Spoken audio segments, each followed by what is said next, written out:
Саламатсыңарбы менин кымбаттуу окуучуларым. Кутмандуу күнүңөр менен. Бүгүн биз силер менен адабий окуу сабагын өтөбүз балдар.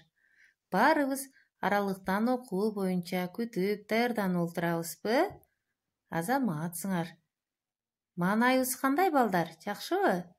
Келгиле анда баарыбыз чогуу маанайыбызды көтөрүп алалы.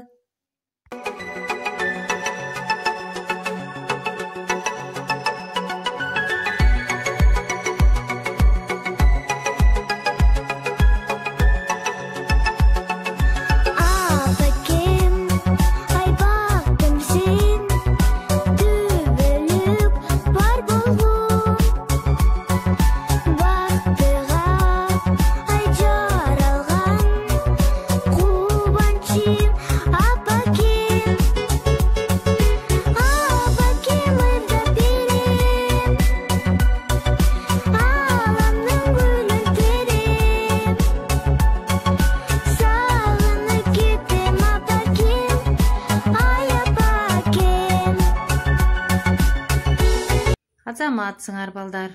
Эмесе бүгүнкү сабагыбыздын темасы балдар жалганчы аюу. Ал эми сабактын максаты чыгарманын мазмунун окуп түшүнөбүз балдар. Түшүнүүңөрдү эркин, мазмундуу айтып берүү менен шар окууга көнүгөбүз. Жалган сүйлөбөөгө, улуулардын сөзүн угууга тарбияланабыз балдар. Сабактын максаты түшүнүктүү болду. Азаматсыңар. Демек бүгүн биз өтө турган теманы балдар Сапаралы Койкелов деген агайыбыз жазган. Анда баарыбыз кунт коюп угуп турабыз. Мен силерге көркөм окуп берейин. Жалганчы аюу. Бир кездерде айбанаттардын баардыгы бир тууган экен. Алардын бир гана энеси тарбиялоочу. Күн сайын балдарына жалкоо болбогула, уурулук кылбагыла деп акыл айтуучу. Анда балдары энеке бардыгы сиз каалагандай болот деп жооп беришчү. Бир гана чоң курсак мамалак жер тиктеп өзүнчө көңкүлдөп коюучу. Буга энеси жана бир туугандары анча маани беришчү эмес. Күндөр өтө берет. Бир туугандар күн санап чоңоет. Буга алардын энеси аябай кубанат. Бардык тапканын алардын оозуна кармайт. Мындан да тезирээк чоңоюшса деп тилейт. Таттуу тамактан кийин балдарынын даң салып кубалашып ойногонуна жетине албайт. Бир күнү адаттагыдай эле балдарына кантты санап бөлүштүрөт. Мына кызык. Эки баласына кант жетпей калды. Кант сакталуучу сандыкты кайта аңтарат, бирок издегенин таппайт. Анан айласы кетип, өзүнө тиешелүү канттын жетпей калган балдарына бөлүп берет. Мамалак болсо билмексен болуп толтуят. Бара-бара бал жоголчу болду. Ким уурдап жүрөт? Эне пушайман болуп күйүп ышат. Мунун чоң себеби бар эле. Ал кимде-ким таттууну көп жесе, анын тиши ооруурун жакшы билүүчү. Бул тууралуу балдарын чогултуп алып, алдан нече жолу айтып берген. Бирок балдардын бири да таттууну уурдап жегенин мойнуна албады. Мамалак болсо мындан жыйынтык чыгарбады. Бир күнү уктабай жаткан эне балдарынын бирөө бышылдап ыйлап жатканын угуп калат. Көрсө ал мамалак экен. Таттууну ким уурдап жүргөнүн эне дароо түшүндү. Аңкыча тиш доктур үкүнү ээрчи деп энеси келип калды. Үкү мамалактын тиштерин көрөөрү менен оорунун себебин түшүндү. Чоң көздөрүн балбылдатып, башын чайкап туруп мындай дейт. Сен таттууну көп жеген мамалак турбайсыңбы? Анын үстүнө кант жегенден кийин тиштериңди жуубайт экенсиң. Эси жок мамалак күнөөсүн мойнуна албайт. Кайрадан доктурга оройлонот. Энеси мамалактын жоругуна аябай уялат. Баарынан өкүнүчтүүсү тиштерин дарылатпай качып кетиши болду. Көрсө мамалак бир гана таттууга ууру эмес, аябагандай коркок да экен. Болбосо доктурдан ким качсын? Энесин аябаган ушундай ташбоор балага доктур үкү да өтө капаланыптыр. Мамалак болсо энем доктурга дагы алып барат деп үйүнө ошо бойдон келбей коюптур. Кийин мамалак күрсүгөн аюу болот. Баары бир анда деле үйрөнгөн жаман адатын таштабайт. Мунун дагы бир адаты өтө соргок эле. Көзүнө көрүнгөндүн баары жечү. Мейли эт, мейли дан, мейли чөптөрдүн тамырыбы, ага баары бир. Ал эми балдын жытын сезип калса, башка тамактарды карап да койбойт. Дароо арылардын уюгуна кирет.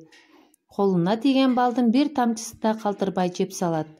Эч качан жуулбай, түбү чириген тиштери сай сөөгүн сыздатып ооруганда гана «Ба, бал жебейм, тиштеримди жууйм» деп бакырат имиш. Ал эми тишинин ооруганы басылары менен берген убадасын унутат. Ошондуктан жалганчы да экен. Боорукер Догдурүкү ушул азырда коркок мамалакты күтүп жүрүптүр. Анын тишин сөзсүз дарылашым керек дейт экен. Балдар, силерге чыгарма жактыбы балдар? Түшүндүкпү? Көрдүңөрбү биздин мамалакты? Ал өтө жалганчы, коркок, тил албас экен, Биз андай мүнөздөргө такыр кошулбайбыз, балдар? Жакшы балдар, эгер биз чыгарманы түшүнгөн болсок, келгиле анда биз мамалакка сингвейн түзөбүз. Сингвейн, биринчибиз мамалак, экинчи кандай мамалак? Жалганчы, акылсыз. Үчүнчү мамалак эмне кылат? Кана кыймыл аракетти билдирген үч сөз. Уурдайт, коркот, ооруйт, туура. Төртүнчү төрт сөздөн турган сүйлөм. Мамалактын таттуудан тиши ооруду. Бешинчиси мамалактын синоними аюу. Азаматсыңар балдар. Келгиле анда чыгарма боюнча биз түшүнүгүбүздү бышыктап, окуянын картасын түзөбүз. Биринчи башкы каармандар кимдер? Энеси, мамалак жана Догдурүкү. Туура. Окуянын башы кандай болуп башталды балдар? Туура. Бир тууган айбанаттарды жалгыз энеси эмне кылчу экен? Тарбиялачу экен. Эми келип чыккан көйгөй эмне деп ойлойсуңар балдар? Туура, мамалактын тишинин ооруп калышы, А көйгөйдүн чечилиши кандай болду? Мамалак тишин сөзсүз эмне кылыш керек? Дарылатыш керек, туура айтасыңар.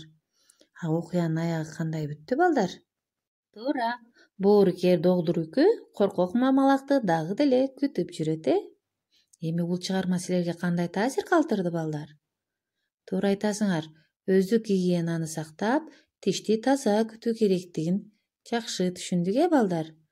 Азаматсыңар. Балдар, анда чыгармада бизге тааныш эмес сөздөр учурады, Алардын маанисин түшүнүп алалы. Даңсалып деген кубанышып, чаңытып, бушайман болуу, өкүнүү, ал эми оройлонот деген бул корстонуу, Жакшы балдар.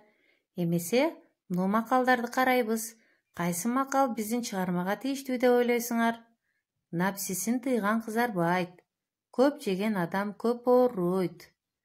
Кана бул макалдын кайсынысы тийиштүү? Туура айтасыңар. Көп жеген адам көп ооруйт. Себеби биздин мамалак өтө көп жегендиктен, соргок болгондуктан, ал эмне болду? Ооруп калды анын тиштери. Жакшы балдар, эмесе бүгүнкү чыгарманы мыкты түшүндү деп ойлоймун силерди. Анда үйгө тапшырма, чыгарманы көркөм окуйбуз, мазмуну боюнча элестетип сүрөт тартабыз. Мамалакты мүнөздөп класстер түзөбүз жана ролдоштуруп аткарып беребиз. Тапшырма түшүнүктүү болду балдар. Эмесе, сак саламатта калгыла балдар.